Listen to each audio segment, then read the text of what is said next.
Hello, my dear students. Welcome to our channel After School. This is Gayatri Patel, your physics ma'am. Guys, ఈరోజు ఈ వీడియోలో మనం intermediate first year కి సంబంధించిన అంటే క్లాస్ 11 కి సంబంధించిన సిలబస్ ని అండ్ ఎగ్జామ్ ప్యాటర్న్ ని వెయిటేజ్ ని ఈరోజు డిస్కస్ చేయబోతున్నాం, రైట్?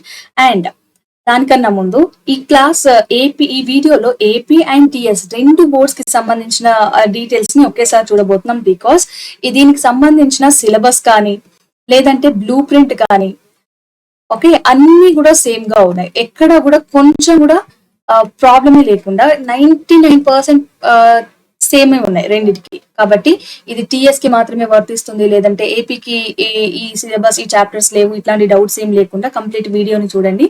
అండ్ మనం ఈ రోజు ఈ వీడియోలో ఏమేమి డిస్కస్ చేస్తున్నాం, మన మెయిన్ టార్గెట్ పాయింట్స్ ఏంటంటే ఫస్ట్ ఇయర్ లో ఉన్న సిలబస్ ఏంటి, ఓకే, ఫిజిక్స్ సిలబస్ ఏంటి, అండ్ ఎగ్జామ్ ప్యాటర్న్ ఎలా ఉంటుంది, ఎలా మనం ఫైనల్ ఎగ్జామ్ లో మనం ఎలా ప్రిపేర్ అవ్వాలి, అండ్ దాని వెయిటేజ్ ఏ చాప్టర్స్ కి ఎంత వెయిటేజ్ ఉంది, ఇది ఈ రోజు వీడియోలో మనం డిస్కస్ చేయబోతున్నాం, రైట్?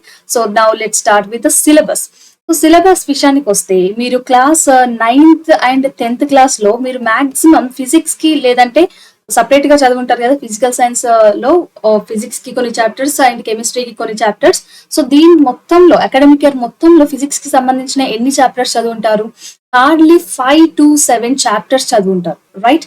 కానీ ఇక్కడ 10th, 11th అండ్ 12th లో కంప్లీట్ స్టోరీ డిఫరెంట్ గా ఉంటుంది. ఎందుకంటే మీరు ఇక్కడ ఒక్కొక్క క్లాస్ 11th లో గానీ క్లాస్ 12th లో గానీ మొత్తం ఎన్ని చాప్టర్స్ చదవాలి? 14 నుంచి 16 చాప్టర్స్ చదవాల్సి ఉంటుంది. ఇప్పుడు ఇక్కడ మనకి ఫస్ట్ ఇయర్ లో 14 చాప్టర్స్ ఉంటాయి, సెకండ్ ఇయర్ లో 16 చాప్టర్స్ ఉంటాయి. సో ఒక అకాడమిక్ ఇయర్ లోనే ఇన్ని చాప్టర్స్ చదవాలి కాబట్టి ప్రిపరేషన్ కూడా గట్టిగా ఉండాలి. అండ్ ఇంత 9th కి అండ్ ఇప్పుడు 9th, 10th and 11th, 12th కి తేడా ఏంటంటే ఇక్కడ మీరు చాప్టర్స్ అన్ని మీకు కొన్ని చాప్టర్స్ మాత్రమే ఉంది, రైట్? సో ఇప్పుడు లైట్ కానీ లేదంటే ఎలక్ట్రిసిటీ చాప్టర్ గానీ ఆర్ ఎల్స్ ఎలక్ట్రోమాగ్నెటిజం ఇవన్నీ ఒక్కొక్క చాప్టర్ గానే ఉన్నాయి. కానీ ఇక్కడికి వచ్చిన తర్వాత ఇంటర్ ఫస్ట్ ఇయర్ లో కానీ ఫస్ట్ ఇయర్ లో అన్ని 9th కి రిలేటెడ్ టాపిక్స్ ఉంటాయి, 10th క్లాస్ లో అన్ని 12th కి రిలేటెడ్ టాపిక్స్ ఉంటాయి. ఓకే, ఒక్క చాప్టర్ ఇక్కడ మల్టిపుల్ చాప్టర్స్ గా డివైడ్ అయి ఉంటుంది. కాబట్టి మీరు ప్రతి ఒక్క కాన్సెప్ట్ ని ఇన్ డీటెయిల్డ్ గా నేర్చుకోబోతున్నారు. Got it? So I hope ఇది మీకు చాలా ఇంట్రెస్టింగ్ గా ఉంది అని అనుకుంటున్నాను. ఫిజిక్స్ కరెక్ట్ గా అర్థం చేసుకోవడం స్టార్ట్ చేస్తే దానంతా ఇంట్రెస్టింగ్ చాప్టర్ టాపిక్ ఇంకొకటి ఉండదు. ఓకే, కాబట్టి ఒకసారి చాప్టర్స్ చూద్దాం ఏమేమి ఉన్నాయి. ఫిజికల్ వరల్డ్, ఈ చాప్టర్ నుంచి మనకి కంప్లీట్ ఒక ఇంట్రొడక్షన్ అనేది వస్తుంది. ఓకే, ఫస్ట్ చాప్టర్ మనకి ఫిజికల్ వరల్డ్. అది మీరు సిబిఎస్ఈ తీసుకోండి, ఏపీ బోర్డు తీసుకోండి, లేదంటే టిఎస్ తీసుకున్నా కూడా ఫిజికల్ వరల్డ్. ఈ చాప్టర్ నుంచి వెయిటేజ్ కూడా ఇప్పుడే చెప్తున్నాను. ఈ చాప్టర్ నుంచి మనకి 2 మార్క్స్ క్వశ్చన్స్ వస్తాయి. ఓకే, 2 మార్క్స్ వస్తాయి ఈ చాప్టర్ కి. అండ్ 2 మార్క్స్ 4 మార్క్స్ అనేవి నేను పేపర్ వెయిటేజ్ లో మళ్ళీ చెప్తాను. Okay, units and measurements. So ఇది మనకి సెకండ్ చాప్టర్. దీంట్లో ప్రతి ఒక్క ఫిజికల్ క్వాంటిటీ, ఇప్పుడు టైం కానీ లేదంటే టెంపరేచర్ ఆర్ లెంత్, మాస్, ఇవన్నీ ఫిజికల్ క్వాంటిటీస్, రైట్? వీటికి సంబంధించిన యూనిట్స్ ఎట్లా ఉంటాయి, మనం డిఫరెంట్ క్వాంటిటీస్ ని ఎట్లా మెజర్ చేస్తాం, అండ్ ఎర్రర్స్ ఏంటి, ఇట్లాంటి విషయాలన్నీ మీరు క్లాస్ చాప్టర్ 2 లో నేర్చుకుంటారు.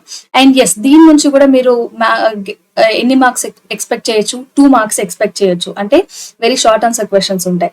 And motion in straight line, ఇది మీరు ఆల్రెడీ 9th లో నేర్చుకుంటారు. ఇవన్నీ కూడా 9th టాపిక్స్ మీకు ఎక్కడో దగ్గర రిలేటెడ్ గా ఉంటాయి, చదువుకున్నామన్న ఫీలింగ్ వస్తుంది.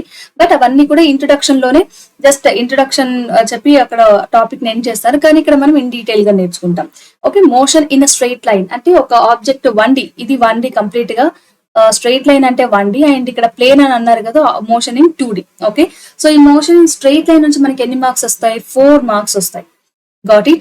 అండ్ ఇక్కడ ప్లేన్ లో, ఒక ఆబ్జెక్ట్ ప్లేన్ లో అంటే 2D లో మూవ్ అవుతున్నప్పుడు మనం దాని గురించి దాని మోషన్ గురించి స్టడీ చేస్తాం. అండ్ దీని నుంచి మనకి 6 మార్క్స్ వస్తాయి, right? And laws of motion, the exact chapter name మనకి 9th క్లాస్ లో ఆల్రెడీ ఉంది. సో ఇందులో మనం న్యూటన్స్ 3 లాస్ ఉన్నాయి కదా, ఆ లాస్ ఆఫ్ మోషన్ గురించి నేర్చుకుంటాం. అండ్ ఇక్కడ నుంచి కూడా మనకి 6 మార్క్స్ వస్తాయి. ఓకే, ఈ చాప్టర్ నుంచి 6 మార్క్స్ అంటే 4+2. Okay, I will tell you exam paper sections ఎలా ఉంటాయి అనేది నేను పేపర్ వెయిటేజ్ ఒకసారి ఇదంతా అయిపోయినాక చెప్తాను. అండ్ 6th లెసన్ వచ్చేసి వర్క్ ఎనర్జీ పవర్. ఇది కూడా సేమ్ టైటిల్ తోనే మనకి 9th క్లాస్ లో ఒక చాప్టర్ ఉంది, రైట్? సో దాంట్లో మీరు ఓన్లీ వర్క్ అంటే ఏంటి, పవర్ అంటే ఏంటి, ఎనర్జీ అంటే ఏంటి, ఇట్లాంటి విషయాలను మాత్రమే నేర్చుకున్నారు. కానీ ఇక్కడ కంప్లీట్ గా డీటెయిల్ గా ఉంటుంది. ఓకే, సో దీని నుంచి ఎన్ని మార్క్స్ వస్తాయి? 8 మార్క్స్ వస్తాయి. అండ్ ఇది very important chapter, system of particles and rotational motion. So ఈ చాప్టర్ నుంచి మనకి ఇక్కడ నుంచి కూడా 8 మార్క్స్ వస్తాయి. Got it. సో ఆబ్జెక్ట్ ఎట్లా ఒక సిస్టమ్ ఆఫ్ పార్టికల్స్ కన్సిడర్ చేసినప్పుడు కానీ లేదంటే యాజ్ ఎ డిస్క్రీట్ బాడీగా కన్సిడర్ చేసినప్పుడు మోషన్ ఎలా ఉంటుంది అనేది ఇక్కడ చూస్తాం. ఆసిలేషన్స్, సో ఇది మీకు కొత్త టాపిక్, బట్ స్టిల్ మరీ అంత కొత్తదేం కాదు, రిలేటబుల్ గా ఉంటుంది. అండ్ ఈ చాప్టర్ నుండి మనకి 8 మార్క్స్ క్వశ్చన్ వస్తుంది. Okay, long answer question 8 marks అంటే. And then gravitation, same chapter name మనకి ఉంది. సో 9th క్లాస్ లో same chapter name. Okay, gravitation నుంచి ఎన్ని మార్క్స్ వస్తాయి? 4 మార్క్స్ వస్తున్నాయి. అండ్ ఇక్కడ కొన్ని పేరు మాత్రమే డిఫరెంట్, కానీ ఇవి మొత్తానికి కొత్త టాపిక్స్ ఏం కాదు మీకు. మెకానికల్ ప్రాపర్టీస్ ఆఫ్ సాలిడ్స్, ఈ చాప్టర్ నుంచి 4 మార్క్స్ వస్తాయి. And mechanical properties of fluids, fluids అంటే ఇక్కడ మనం వాటర్ లిక్విడ్స్ ని తీసుకోవచ్చు అండ్ గ్యాసెస్ ని కన్సిడర్ చేయొచ్చు. ఈ చాప్టర్ నుండి కూడా మనకి 4 మార్క్స్ వస్తాయి. ఓకే, అంటే 4 మార్క్స్ అంటే ఇది 2+2 మార్క్స్ క్వశ్చన్స్ 2 వస్తాయి. Okay, and then thermal properties of matter, so ఇక్కడ నుంచి కూడా మనకి 4 మార్క్స్ వస్తాయి ఈ చాప్టర్ నుండి కూడా. Okay, and last chapter is last second chapter thermodynamics. Thermodynamics అంటే మీరు హీట్ గురించి ఆల్రెడీ చదువుకున్నారు కదా, కొంతమందికి 10th లో ఉంది, ఏపీ వాళ్ళకి 10th లో ఉంది, బట్ మనకి టిఎస్ వాళ్ళకి 9th లోనే ఉంది. సో ఈ చాప్టర్ నుంచి కూడా 8 మార్క్స్ వస్తాయి. Got it. And kinetic theory, దీన్ని మన కైనెటిక్ థియరీ ఆఫ్ గ్యాసెస్ అని కూడా మీరు వేరే బోర్డ్ లో ఒకవేళ టెక్స్ట్ బుక్ లో ఉంటే టాక్ ఏమవుద్దు, రెండు same chapters. Okay, kinetic theory అన్న కైనెటిక్ థియరీ ఆఫ్ గ్యాసెస్ అన్న. సో ఇక్కడ నుంచి కూడా మనకి ఎన్ని మార్క్స్ వస్తాయి? 2+2 మార్క్స్ వస్తాయి. రైట్, ఈ 4 మార్క్స్ ఏంటి, 8 మార్క్స్ ఏంటి, ఇవన్నీ అర్థం కాకపోతే ఒకసారి పేపర్ ప్యాటర్న్ డిస్కస్ చేద్దాం మనం. సో మీకు ఫైనల్ ఎగ్జామ్ లో వచ్చే పేపర్ లో ఎన్ని సెక్షన్స్ ఉంటాయి? 3 సెక్షన్స్ ఉంటాయి. ఓకే, సో ఈ 3 సెక్షన్స్ లో ఫస్ట్ సెక్షన్ లో ఎన్ని మార్క్స్ క్వశ్చన్స్ వస్తాయి అని అంటే ఈ 2 మార్క్స్ క్వశ్చన్స్ వస్తాయి. 2 మార్క్స్ క్వశ్చన్స్ ఎన్ని వస్తాయి? 10 క్వశ్చన్స్ వస్తాయి. అందులో ఒక్కొక్క క్వశ్చన్ కి 2 మార్క్స్ ఉంటుంది. సో మొత్తం మీద ఈ బిట్ నుంచి మీకు ఎన్ని మార్క్స్ వస్తాయి? ఈ బిట్ నుంచి మీకు 20 మార్క్స్ వస్తాయి. Got it.